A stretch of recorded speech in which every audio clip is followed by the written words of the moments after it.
And now I'm going to hand over to Miss Mensah. Thank you, Miss Mensah. Thank you very much, Joan. Thank you very much for asking me to talk about this topic, diabetic eye care. So I think everybody is very familiar with the front of the eye. They know where the lens is. They know that a cloudy lens is a cataract. And they know about glaucoma, which is high pressure in the eye. But I'm not sure everybody really understands about the retina and how it's nourished with blood vessels. And that in some people with diabetes, they get damage to those blood vessels and they get diabetic eye disease, otherwise technically known as diabetic retinopathy. And there's a part of the retina that's very important for your fine-tuned vision. And it's this small area here at the back called the macula. It's only about 6 millimeters across in diameter, but that's what allows you to see people in fine, clear detail. Now, in the UK, we have the Diabetic Eye Screening Programme. And what happens in individuals, all diabetic individuals who are aged 12 or above, has photographs taken at the back of their eyes. And there are 2 photographs taken in different positions at the back of the eyes. And this is what normal diabetic screening photographs look like. However, if you have changes that affect your sight, for example, if you've got no diabetic retinopathy or eye disease, but then get the diabetic changes at the back of the eyes, you can get these black spots at the back of the eyes. And that can have a significant impact on your normal daily activities. So what is diabetic retinopathy or diabetic eye disease? Well, what it is, it's a chronic progressive sight-threatening disease of the retinal microvasculature. And basically what it's talking about is the blood vessels within the retina. Now, everybody thinks that diabetic retinopathy is really just driven by high levels of sugar within the blood, otherwise known as hyperglycemia. But there are other conditions that are linked to diabetes, such as high blood pressure or hypertension. Now, this is a photograph at the back of a patient who has got diabetic retinopathy. And as you can see, within the macula, they've got this yellow fatty deposits, and they've also got these hemorrhages, these red spots at the back of the eye. And this individual, this will have affected their eyes. Now, I would say, I really like this saying by this German philosopher known as Ludwig Andreas Feuerbach. And what he did is that he wrote an essay back in 1863, Der Mensch ist, was ist. It almost looks like my name, Mensah. But what he's actually saying is man is what he eats, i.e. you are what you eat. So, Evie, thank you so much for that. What I wanted to just recap with you, because you've given us so much information there already. In terms of the anatomy of the eye, some people I know, when they've had consultations with me, aren't even sure where the retina is.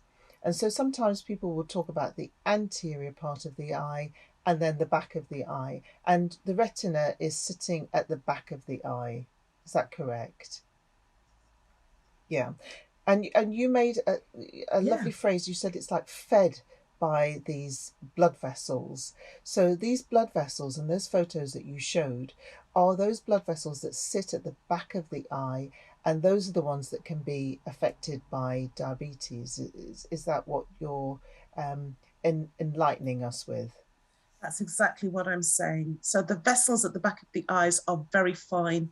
And what happens in individuals who do not control their diabetic levels, their sugar levels, is that when the blood sugar is too high, it damages the blood vessels.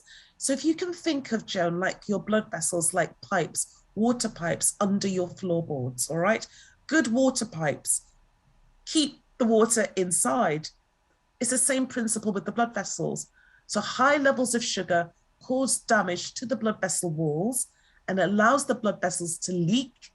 a bit like leaky pipes under your floorboards, or what they do is they get blocked.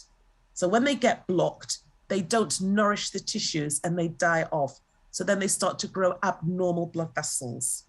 So blockages and leakages. So we're talking about blocked pipes underneath the floorboards, and we're talking about leakages from those pipes. And that's what's causing the damage to that really delicate surface at the back of the eye called the retina. 100%. And you mentioned the macula as well, and how important that is. Which part of the macula does the vision is affected by if the macula is affected?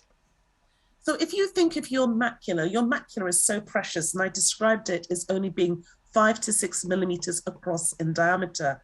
So for example, if you're looking at a letter, or if you're looking at your loved one's face, if you're looking at all the lines on their face, looking at all those details, you are using your macula.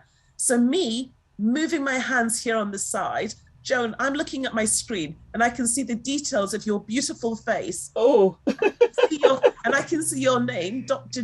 St John, but I cannot read on my side. So the rest of your retina you use for your peripheral vision. So that's how important your macula is. Because you think about it, if you lose your central vision and you have to go around reading with your side vision, that's going to be such a challenge. and I think, thank you very much, Evie, because that's so important that people realize how important these sensitive, delicate structures are, and how miserable it can possibly make you if there is a problem with it. And what we're trying to do is to raise awareness. We will go on to talk about the things that can be done to prevent these things happening, the things that can be done to screen for these conditions so that you don't end up with that loss of vision. And I don't want, I want people to see all my wrinkles. Me too. So so you're now going to talk us through the evidence that's out there to show what we can do to do something about eye health, eye care, and what we can do about it. So back over to you, Evie. Thank you. Now, at Central Middlesex, which is where I am based, I serve the London Borough of Brent, which is a highly ethnically diverse population of individuals, serving just under 400,000 people. And within the borough that I serve, we have quite a mix of people where there are about 150 languages spoken. And within my diabetic eye clinic, a third of my patients are Caucasian, a third are African Caribbean, and a third are South Asian.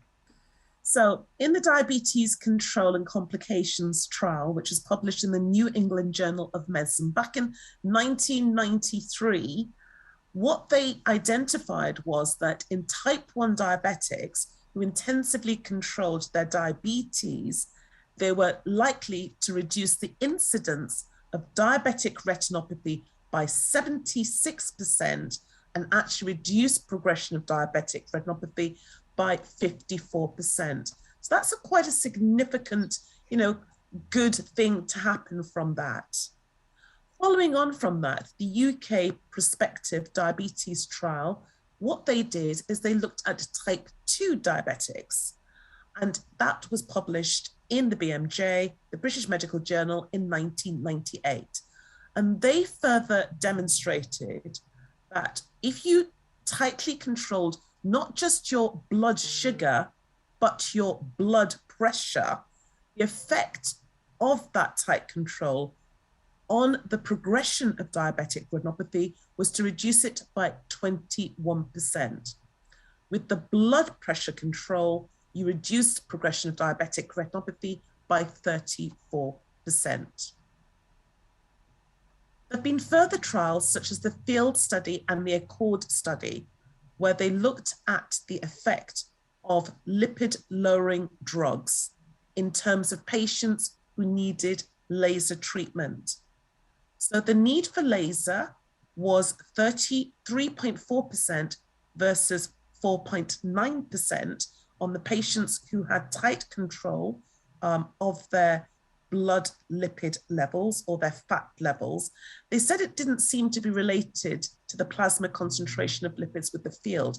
But the Accord trial demonstrated that with combined fenofibrate and simvastatin, these are just drugs that lower the levels of lipids or cholesterol within the blood, there was a reduction in the progression of the diabetic retinopathy by about a third over 4 years.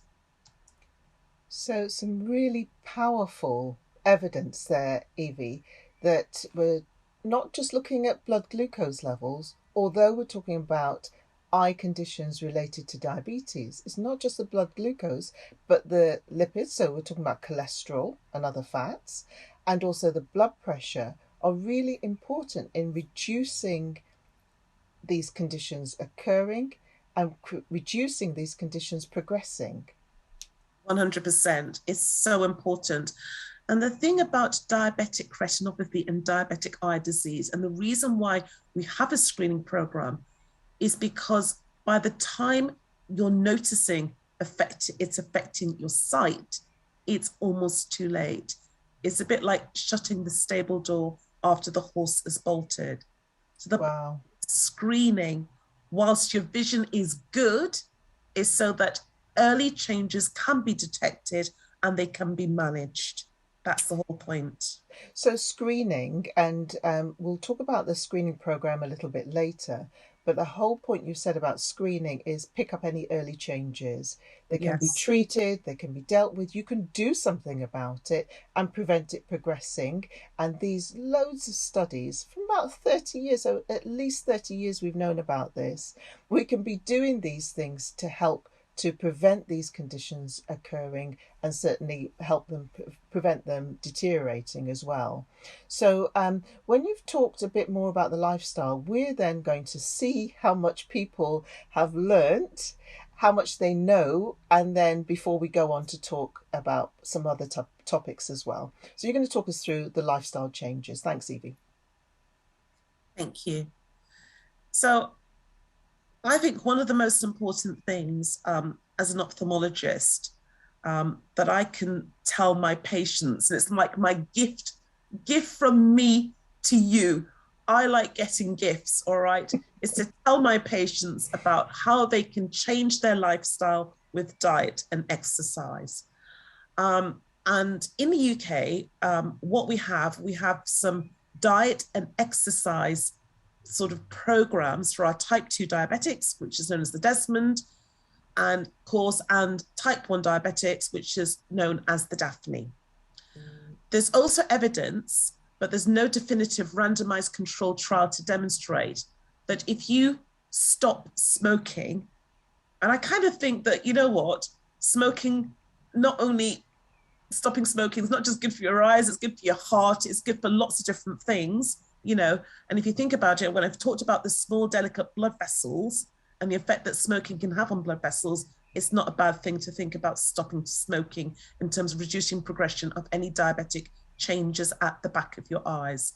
And also educating the patient how they have to comply with these lifestyle changes, keep their appointments, attend for treatments, because sometimes what happens, what's very difficult, I think, for a lot of my diabetic patients to understand is why they actually need to attend when it doesn't seem as if it's affecting their vision. So that's why I feel really privileged that I'm able to show my patients in the clinic photographs at the back of their eye, and then they get it, and then they understand it. And there are some other modifiable factors, such as anemia and renal failure, and that I know that a lot of some of my diabetic patients will have problems with their kidneys. And it's no surprise when you think about it, because diabetes affects small blood vessels and large vessels, so small blood vessels within the kidneys too. So that's great. I mean, you've given us so much to think about. And that's why I love you, Evie, because, you know, you're an ophthalmologist who's talking about diet and exercise. And people are expecting ophthalmologists and people who are healthcare providers dealing with eye care to talk about eyes and just eyes. And it's so much more than that, isn't it? 100%. You have to look at the patient holistically. I say this to my trainees all the time, especially on the ones who are dying to get in there and just start operating on the cataract. Not taking the patient's eyeballs out out of their eyeball and sticking them, on whatever, looking at it. The patient isn't those photographs on the screen. The patient, you have to look at them holistically. You have to take all the things into consideration. So if you're seeing a patient with lots of fatty deposits at the back of the eye, what are they eating? Lots of hemorrhages. What's happening with their diabetic control? These things are really, really important.